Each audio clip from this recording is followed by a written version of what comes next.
প্রিয় বন্ধুরা, আজকে তোমাদের সাথে আলোচনার বিষয় হলো তোমরা যারা ক্লাস 12-এ পড়ছো, তো তোমাদের থার্ড সেমিস্টারে রাষ্ট্রবিজ্ঞান বিষয়টা যাদের রয়েছে তাদের যে দ্বিতীয় অধ্যায় আন্তর্জাতিক সংগঠন ও প্রতিষ্ঠান, এই অধ্যায়ের ইম্পর্টেন্ট 50টা এমসিকিউ নিয়ে আলোচনা করব। এর আগের ভিডিওতে আমি ফার্স্ট অধ্যায়টা নিয়ে আলোচনা করেছি, যারা দেখোনি ডেসক্রিপশানে লিঙ্ক দিয়ে দেবো, একবার দেখে নিই। তো আজকে দেখো তোমাদের ইম্পর্টেন্ট প্রশ্ন যেগুলো পরীক্ষায় আসার মতো। সম্মিলিত জাতিপুঞ্জের পূর্বসূরি প্রতিষ্ঠানটির নাম কী ছিল? জাতিসংঘ। সূচনাকালে জাতিপুঞ্জের সদস্য সংখ্যা কত ছিল? 51টি। বর্তমানে জাতিপুঞ্জের সদস্য সংখ্যা 193। সম্মিলিত জাতিপুঞ্জ প্রতিষ্ঠিত হয় 1945 সালে। সম্মিলিত জাতিপুঞ্জের সদস্য হতে পারে শুধু সার্বভৌম রাষ্ট্র। যে সকল রাষ্ট্রের সার্বভৌম ক্ষমতা আছে তারাই হচ্ছে সম্মিলিত জাতিপুঞ্জের সদস্য রাষ্ট্র হতে পারে। এরকম নিত্য নতুন ভিডিও পেতে তোমরা চ্যানেলটা সাবস্ক্রাইব করে দিও, আর ভিডিওটা কেমন লাগছে একটু কমেন্টে জানিও। ইউনাইটেড নেশন শব্দটি চয়ন করেন কে? রুজভেল্ট। কোন রাষ্ট্রকে জাতিপুঞ্জের পর্যবেক্ষক রাষ্ট্রের মর্যাদা দেওয়া হয়েছে? প্যালেস্টাইনকে। কত সালে দেওয়া হয়েছে? 2012 সালে। আটলান্টিক মহাসাগরে যে যুদ্ধ জাহাজে আটলান্টিক সনদ স্বাক্ষরিত হয় তার নাম হচ্ছে প্রিন্স অফ ওয়েলস। জাতিপুঞ্জের প্রাপ্ত আর্থিক অনুদানের বেশিরভাগ অংশ দেয় আমেরিকা। জাতিপুঞ্জের সনদে মোট ধারা রয়েছে 111টি। পরবর্তী প্রশ্ন, বিশ্বের নাগরিক সভা বলা হয় সাধারণ সভাকে।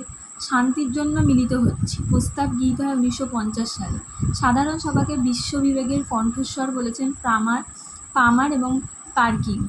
জাতিপুঞ্জের প্রথম মহাসচিবের নাম ছিল ট্রিগভিলি। জাতিপুঞ্জের বর্তমান মহাসচিবের নাম হচ্ছে বান কি মুন। মানবাধিকারের বিশ্বজনীন ঘোষণাপত্রটি জাতিপুঞ্জ কর্তৃক গৃহীত হয় 1948 সালের 10ই ডিসেম্বর। ভেরি ইম্পর্টেন্ট প্রশ্ন, এটা মুখস্থ করবে। নিরাপত্তা পরিষদের অস্থায়ী সদস্যদের কার্যকালের মেয়াদ 2 বছর। আন্তর্জাতিক বিচারালয়ের বিচারকদের কার্যকালের মেয়াদ 9 বছর। মহাসচিবকে জাতিপুঞ্জের তৃতীয় উপাদান বলেছেন ইচেল বার্জার। সাধারণ সভা আহ্বান করেন মহাসচিব। মহাসচিবের কাজকে নীরব কূটনীতি বলেছেন গুডস্পিক। পরবর্তী প্রশ্ন, আটলান্টিক সনদ স্বাক্ষরিত হয় 1941 সালে। সম্মিলিত জাতিপুঞ্জ নামটি ঘোষিত হয় মস্কো ঘোষণা। আচ্ছা, তার পরবর্তী প্রশ্ন দেখো, ডাম্বারটন ওক সম্মেলন অনুষ্ঠিত হয়েছিল 1944 সালে। জাতিপুঞ্জের সনদ গৃহীত হয়েছিল সান ফ্রান্সিসকো সম্মেলনে 1945 সালে। জাতিপুঞ্জের অন্যতম নীতি হলো কোনো রাষ্ট্রের অভ্যন্তরীণ ব্যাপারে হস্তক্ষেপ না করা। বর্তমানে নিরাপত্তা পরিষদের সদস্য সংখ্যা হলো 15টি। প্রচারের জন্যই সাধারণ সভার সৃষ্টি। মন্তব্যটি করেন নিকোলাস। পরবর্তী প্রশ্ন, ইউএনইএসসিও কেন্দ্রীয় কার্যালয়টি অবস্থিত, মানে আনইউনেস্কোর কেন্দ্রীয় কার্যালয় হচ্ছে প্যারিসে অবস্থিত। আন্তর্জাতিক অর্থ ভাণ্ডার, যেটা IMF নামেও আমরা জানি, তার প্রধান কার্যালয় অবস্থিত ওয়াশিংটনে। বিশ্বব্যাংকের সদর দপ্তর হচ্ছে ওয়াশিংটন। জাতিপুঞ্জ দিবস পালিত হয় প্রতি বছর 24শে অক্টোবর। জাতিপুঞ্জের সদর দপ্তরটি অবস্থিত নিউ ইয়র্কে। কূটনৈতিক বিশ্বের আয়না বলা হয় সাধারণ সভাকে। আন্তর্জাতিক শান্তি ও নিরাপত্তা রক্ষার মূল দায়িত্ব কার থাকে? নিরাপত্তা পরিষদ। জাতিপুঞ্জের সনদ সংশোধন করতে পারে সাধারণ সভা আর নিরাপত্তা পরিষদ। বিশ্বজনীন মানবাধিকার ঘোষণাপত্রটি গৃহীত হয় 1948 সালের 10ই ডিসেম্বর। বিশ্ব মানবাধিকার দিবস পালিত হয় প্রতি বছর 10ই ডিসেম্বর।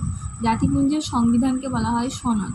নিরাপত্তা পরিষদের স্থায়ী সদস্যরা হচ্ছে আমেরিকা, ব্রিটেন, ফ্রান্স, রাশিয়া, চীন। এই 5টি সদস্য হচ্ছে স্থায়ী সদস্য। ইউএনওর মহাসচিবের কার্যকাল 5 বছর। সাধারণ সভার প্রত্যেক রাষ্ট্র ভোট দিতে পারে 1টি করে। মার্কিন প্রশাসন সাদ্দাম হোসেনকে কোন বছর ফাঁসি দেয়? 2004 সালে। ইউনেস্কোর বর্তমান সদস্য সংখ্যা 196। প্রতি বছর বিশ্ব স্বাস্থ্য দিবস পালিত হয় 12ই জানুয়ারি। আন্তর্জাতিক বিচারালয়ে স্বীকৃত ভাষা হলো ইংরাজি ও ফরাসি। সাধারণ সভাকে গল্পগুজবের আসর বলেছেন গেটেল। জাতিপুঞ্জের কর্মচারীর সংখ্যা 7,000-এর বেশি। সম্মিলিত জাতিপুঞ্জের সনদ সংশোধন করতে পারে সাধারণ সভা। বর্তমানে নিরাপত্তা পরিষদের অন্যতম গুরুত্বপূর্ণ স্থায়ী সদস্য রাষ্ট্র হলো সোভিয়েত ইউনিয়ন।